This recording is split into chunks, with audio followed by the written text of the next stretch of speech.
Weekly Book Review WBR 34 by Manohar Man Shrestha. Scale: the universal laws of growth, innovation, sustainability, and the pace of life in organisms, cities, economies, and companies.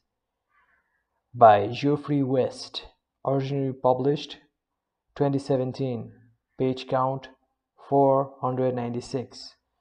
Jar Popular Science. This WBR is based on the PowerPoint presentation by the writer. Growth, innovation, and the pace of life from cells to cities and corporations. Are they sustainable?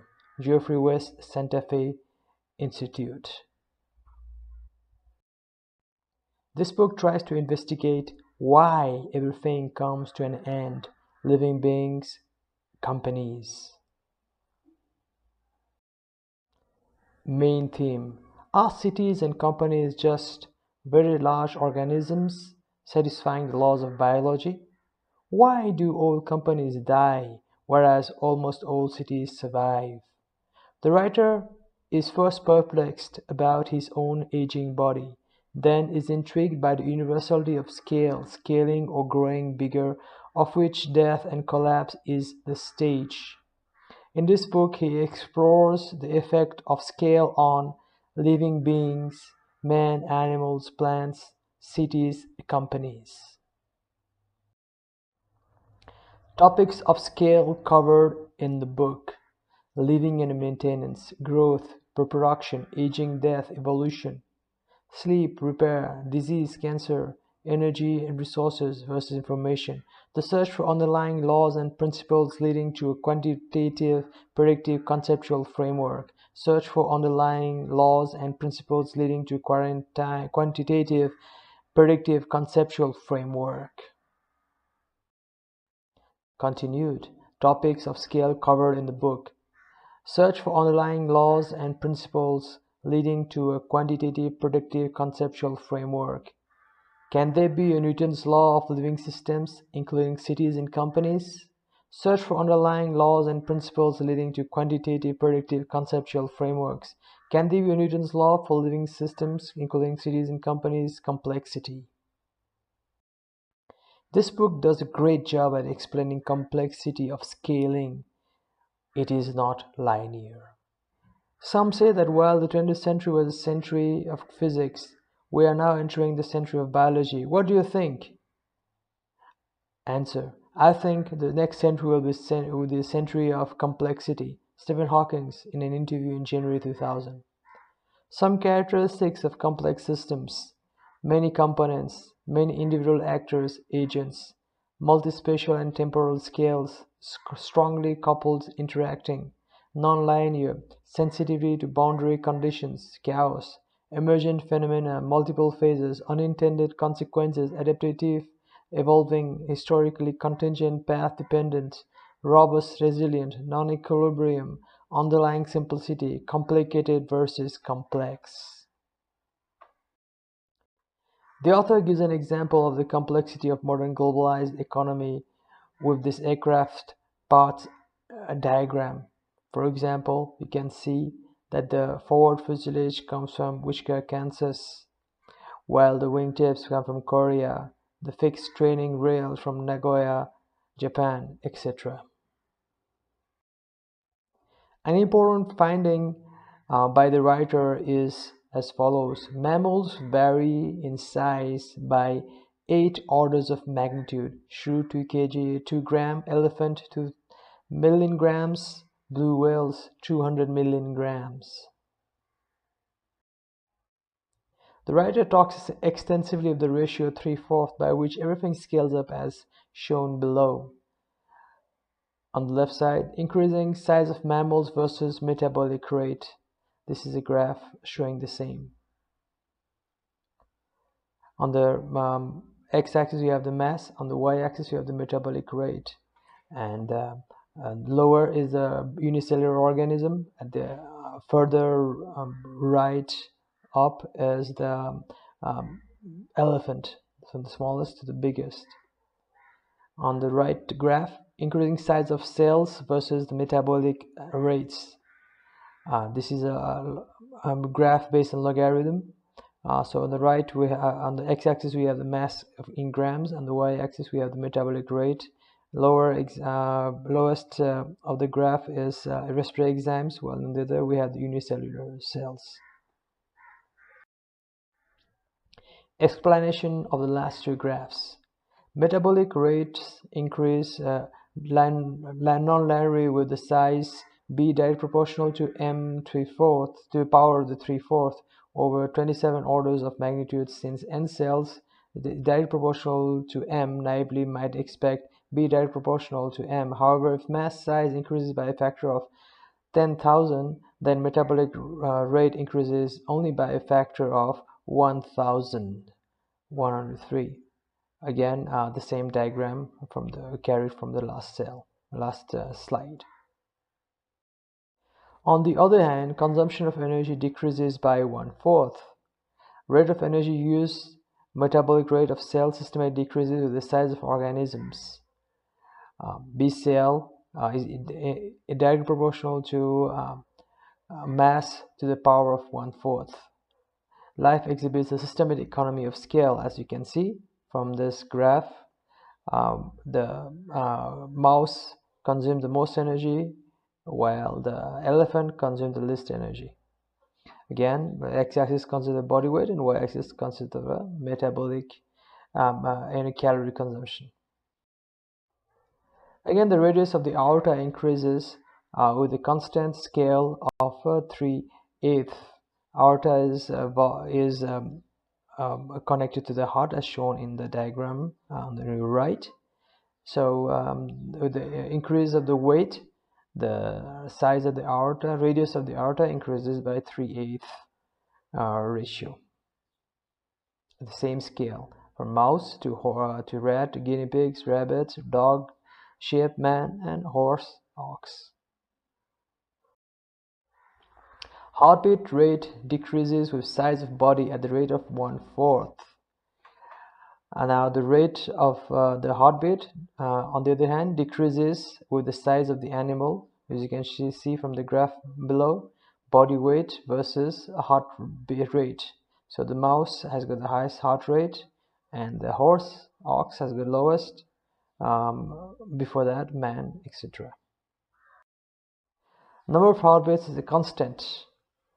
You'll be surprised. Yes, 1 billion, and then death. Lifespan T is directly proportional to m to the power 1/4. If heart rate, number of heartbeats per second, then is indirectly proportional to m to the power of minus 1/4. The total of heartbeats in typical life is independent of size. It is roughly 1.5 into 10 to the power 9. It is 1.5 billion. Each animal species, regardless of the size, has approximately the same number of heartbeats in its lifespan, roughly 1 billion. Scaling exists everywhere, even in the brain of animals, by the size as shown below. So now we're talking about the size of the brain in the graph. On the left-hand side, you have to see, on the right-hand side, you see the graph. X-axis gray matters, and the y-axis the white matter. Again, it increases in a ratio of the 1/4 power. Life is the most complex system. Scaling laws are remarkable because they exist. They are very simple. They are universal. Bigger is more efficient. Few quantitative laws in biology. Network is another topic covered in the book. Fundamental principles, natural selection. Number 1. At all scales, organisms are sustained by the transport of energy and essential materials through hierarchical branching network systems in order to supply all local parts of the organism. These networks are space-filling. The terminal branch of the network are invariant units. Organisms have evolved by natural selection so as to minimize energy dissipated in the networks. And number 2, maximize the scaling of the area of the interface with their resource environment. So large vessels branch into smaller ones. Beating heart pulse wave propagates through elastic vessels. The writer compares our body's network to an electrical system, as you see in your left diagram, and organizational chart, as you see in the right diagram, where the top CO will be equivalent to the heart, aorta, trunk, and then it just goes to the other capillaries. This will be equivalent to the lower steps in the hierarchy. This is a mathematical proof of the efficiency increasing with size at a scale of 1/4. So let's read the derivation by the author. Since the fluid, blood, transport oxygen, nutrients, etc. from the aorta to the capillaries, metabolic rate is direct proportional to the volume of flow rate. B is direct proportional to Q naught. But the conservative force fluid blood Q naught is equal to NC QC, total numbers of capillaries, where N is total number of capillaries and Q stands for volume of flow rate in average capillary, and C stands for capillary here. Capillary is an invariable unit. QC is the same for all mammals. Number of mammal capillaries and C must scale in the same way as the metabolic rate, that is, B is direct proportional to Q naught.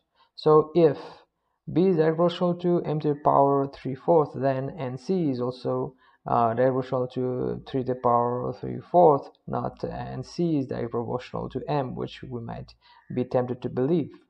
Total number of cells and cell is direct proportional to m in case if it was linear, but in truth the total number of capillaries and capillary C stands for capillaries, direct proportional to m 3/4, mismatch. Number of cells fed by the single capillary increases as m to the power 1/4, and the manifestation efficiency increases the size. Important implication for growth and death. That is why the writer says that a Godzilla is not possible, because it will fail by the sheer size, by its own sheer size, which will make it unable to pump the blood. Further theorem being proved. Hydrodynamic resistance of the network is direct proportional to 1 divided by m to the power 3/4. Total resistance decreases the size. Small may be beautiful, but large is more efficient. Blood pressure is direct proportional to m naught.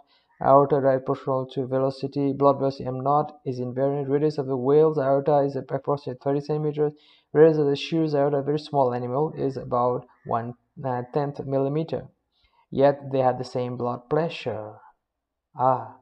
This decrease of B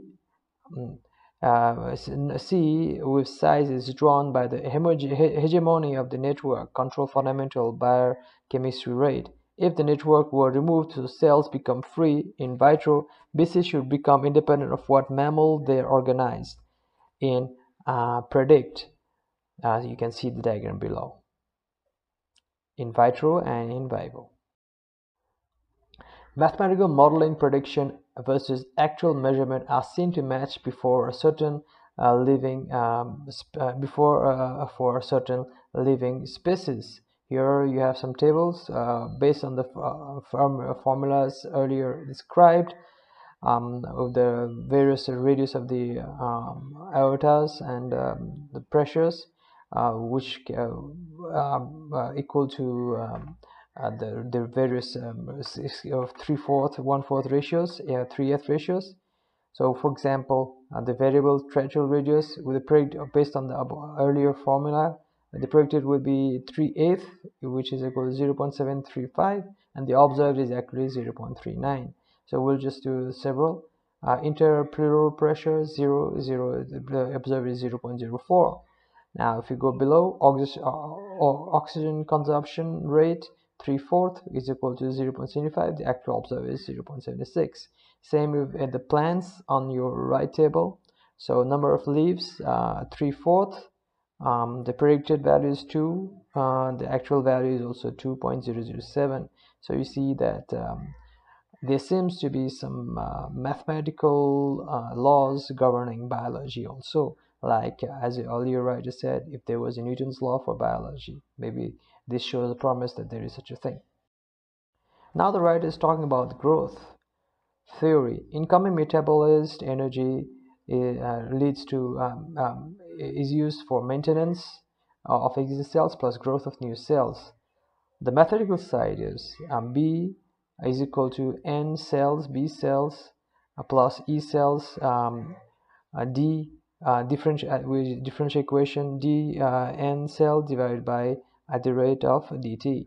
In terms of mass of at ht, dm by dt is equal to am 3/4 minus bm, where a is equal to b naught mc by ec, b is equal to bc by ec. Solution: m small m divided big M 1/4 is equal to 1 minus 1 minus bracket 1 minus m naught divided by m square to the power of 1/4 exponential minus at divided by 4 m 1/4, where m naught is the mass at birth. Well, you don't really need to understand all the math, but just showing you how far biology is coming. Here's another very interesting finding of scale even in growth and in lifespan. The finding: network geometry and dynamics control the pace of life at all scales, leading to an emergent universal time scale. B cell is that proportional B divided by M is equal to B naught into M to the power 1 minus 1/4. The pace of life is systematically slowly increasing size, as you can see in the various graphs on your right. The graphical proof across: guppy fish shortest lived 90 days, the cow longest lived 2500 days. So you can see that the lower the x-axis shows the days and the y-axis shows the mass. So they all stop growing, adding mass at a certain point in the and their life cycle, and it correlates very well. This is further proof to the entire theory through graphs of various animals. So here again there's a dimensionless time on the x-axis, dimensionless mass on the y-axis. So here the author has plotted various animals and their growth in different periods of time, and with the mass at different periods of time, and you can see that they all follow the same graph, the same scale, same with insects on your right hand side. Even tumors follow the same scaling law between lifespan and growth, as you can see here. When they were talking about the breast cancer and prostate vivo data, various patient, where T is on the x-axis and Y is your mass. Here are more illustrations of the universality of the power of the 1/4 in scaling. All rates are proportional to mass to the power of 1/4, metabolism, growth, evolution, longevity, diffusion, fluxes. All times are proportional to m to the power 1/4. Lifespans, turnover times, times of maturity, circulation times. Biology, life, thus, is dominated by non-linear 1/4 power scaling. Extraordinary economies of scale: the bigger you are, the less you need per capita. Pace of life systematically slows with increasing size. Growth is sigmoidal, reaching a stable size as maturity, and networks.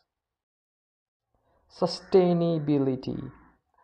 Now we are entering a topic that many people are interested in.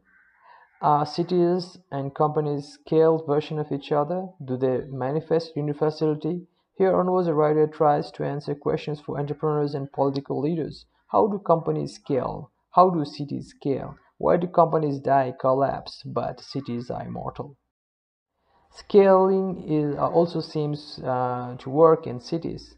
For example, if you look at your left graph, you will see the petrol station scales with population size in the same ratio in all countries. So on the x-axis you have the population, the y-axis we have the number of petrol stations. He used the petrol station because it was the most easily available, publicly available data. So you can see that whichever country you look at, the number of petrol pumps increases the same ratio as respect to the population in all countries: France, Germany, Netherlands, Spain. Now on your right side you'll see each blue dot is a city and the size scales in the same ratio with wage and employment. Now The first one talks about the wage. So the bigger the more the population, the more the wage, and the more the employment. So example, scaling relation: A, total wages per MSA in 2004 for the USA was metropolitan city, and B, super creative employment per MSA in 2003 for the USA was metropolitan population, again showing super linear scaling. Scaling is seen in innovation measured by number of patents registered. Uh, Here are some ratios. So patents, you mean when you create something new, you have this patent, and it's registered at the office, the patent office. So let's see at the graph again. This is a logarithmic graph. So the right side, um, we have the number of the population and the number of patents filed in various years. That's a graph is showing. Same with the left right hand side graph. Yes. Crime also scales with population of various cities. So the bigger the population, the city, the more crimes, and it seems to follow the same slope of 1.21. And you can see here in Japan. GDP of various countries is seen to follow the scale with respect to population size in various years. So here we have the collapsed GDP of the various countries and their population. So yes, GDP increases in the same ratio in various countries. Here we have Spain, France, Britain, Portugal. Amazing! Combining income, GDP, crime, and patterns of various cities into one graph using logarithms. Look at this graph. They all follow the same the same ratio. Yeah. So the green is the income, the red is the crime, the dark red is the pattern, and the blue is the GDP, and they all follow the same pattern, the same ratio. That's a proof of universality. So the 15% scaling ratio, the good and the bad and the ugly. Doubling the size of the city systematically increases income, wealth, number of patents, number of colleges, number of creative people, number of police, crime rate, number of AIDS, flu cases, amount of waste, all by an approximately 15%, regardless of city. Whoa! So here is the problem for sustainability. First, fast pace in everything is a new normal we see today. In 1825, late in life, Goethe wrote a letter to his friend, a computer letter in which he reflected on the character of life as it had come to be lived in his lifetime. Everything nowadays is ultra, he writes. Everything is being transcendental continually in thought as well as in action. No one knows himself any longer. No one can grasp the element in which he lives and works on the materials that he handles. Pure simple, it is out of the question. Of simplifiers we have enough. Young people are stirred up and too much early in life and then carried away in the whirl of times. Wealth and rapidly are what the world admires. Railways, quick mails, steamships, and every possible kind of rapid communication are what educated world seeks, but it only overeducates itself and thereby persists in its mediocrity. It is, moreover, the result of universalization that a mediocre culture then becomes common culture. And observed from the same is people walk faster in bigger cities. The writer actually took the studies, and what you can see is in the faster in the right column, the bigger the size of the population, the faster the people seem to be working. And again, this following the same 15% ratio.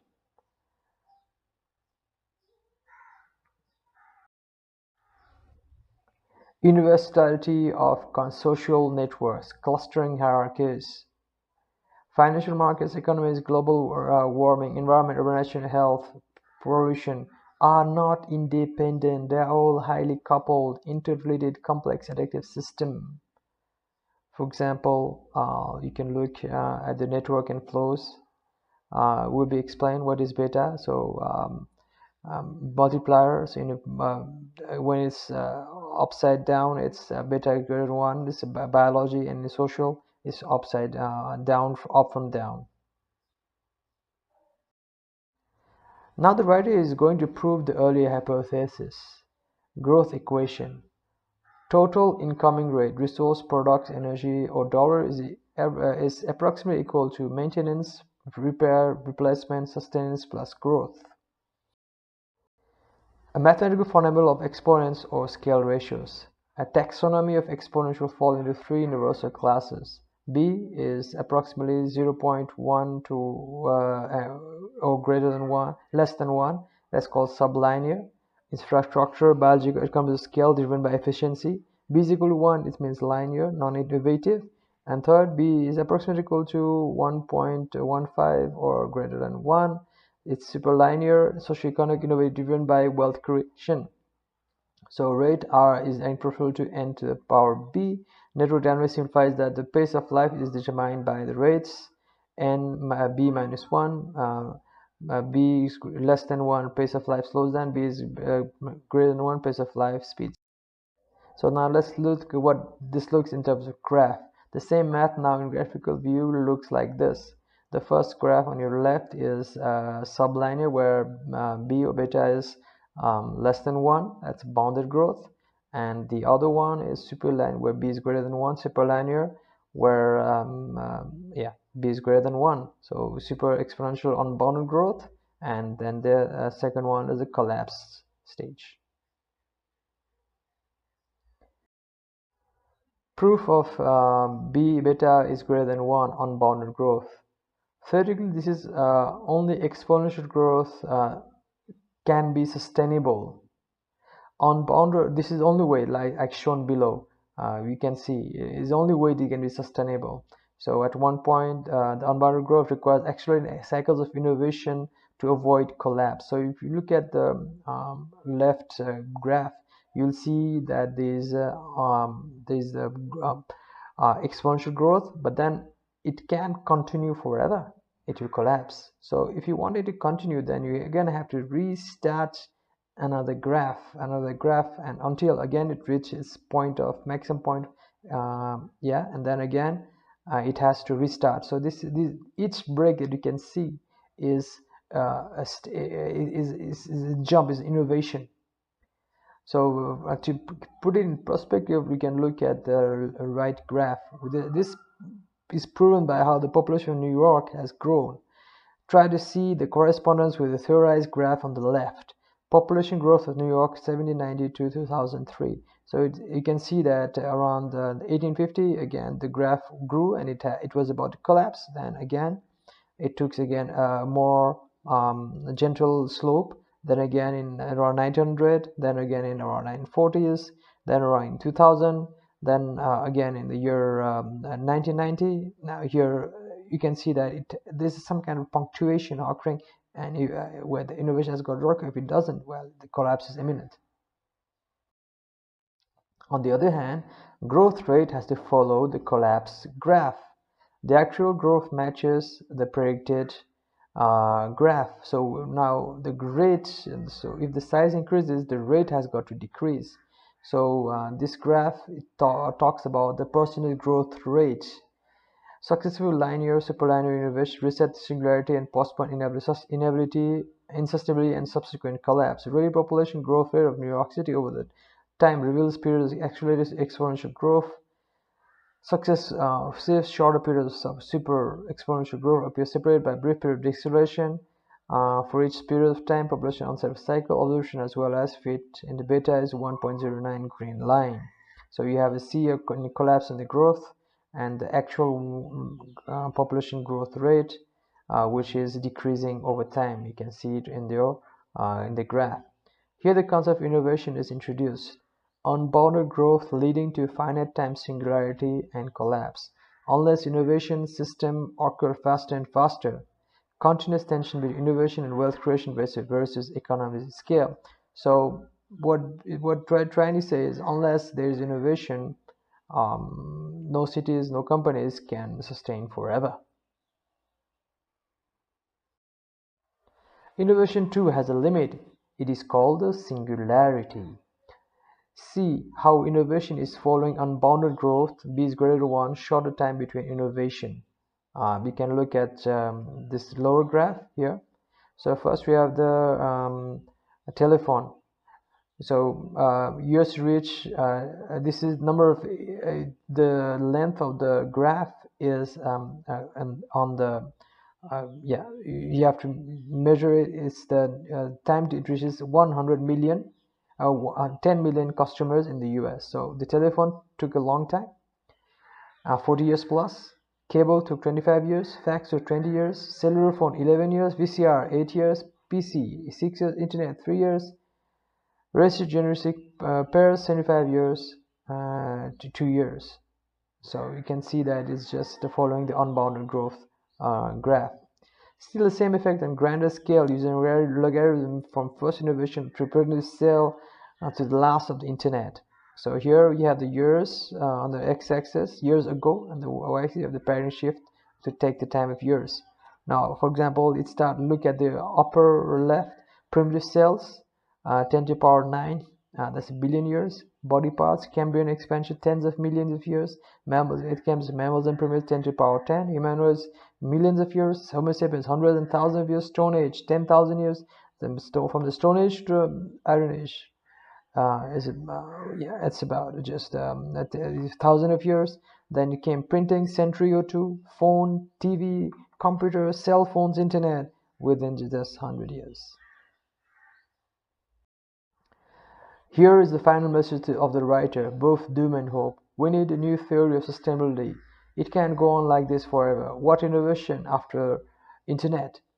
Yeah, after the internet, what? After that, cities and urbanization economies. A. Superland dominated by innovation and wealth creation. Bigger you are, the more you get per capita of everything from income and innovation to crime, population. And this is all of the same degree in approximately 15% for every doubling of size. Systematic increase of pace of life, unbounded growth and versus collapse. Need a new paradigm, a new integrated conceptual framework, systematic, holistic, quantitative, predictive, granular theory of sustainability is a call of the day. This book doesn't give the new grand theory, but it is open to all to look for it. Our natural metabolic rate, approximately 90 watts. Our social metabolic rate, 11,000 watts. We are equivalent to a 30,000 kg gorilla.